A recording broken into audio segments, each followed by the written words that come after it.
সন্তান যখন মায়ের পেটে থাকবে, তখন মা যেন সবসময় আনন্দচিত্তে থাকে, যেন সে দুঃখ বেদনার মধ্য দিয়ে না থাকে। কারণ মায়ের অনুভূতির সাথে সন্তানের অনুভূতি ওতপ্রোতভাবে জড়িত, তার ব্রেইন ডেভেলপমেন্ট ওতপ্রোতভাবে জড়িত। মা যেন এমন কোনো শব্দ না শোনে, যেই শব্দগুলা বিভীষিকাময় শব্দ, প্রচণ্ড লাউড স্পিকারের শব্দ।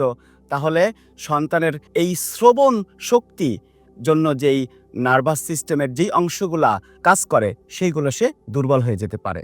এরপরে বাচ্চা যখন মায়ের পেটে বড় হতে থাকবে, মা সবসময় তার একটা হাত দিয়ে তার পেটের উপরে সবসময় রাখবে এবং পেটের সন্তান যেন অনুভব করে যে আমার মা আমাকে স্পর্শ করছে এবং আমার মা আমাকে ধরছে, এবং সে নিরাপত্তা বোধ করে।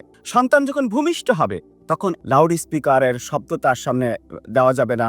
তারপরে হচ্ছে, আপনার সন্তান যখন কথা বলা শিখেনি, কেবল হয়তো বা বা কা এরকম শব্দ করছে, তখন আপনি তার সাথে ভার্বাল স্টিমুলেশন দিতে থাকবেন। আপনি তার সাথে কথা বলতে থাকবেন। একই সাথে আপনি আপনার স্পর্শ, এই স্পর্শ কিন্তু একজন সন্তানের জন্য, তার এই নার্ভের ডেভেলপমেন্টের জন্য খুবই গুরুত্বপূর্ণ।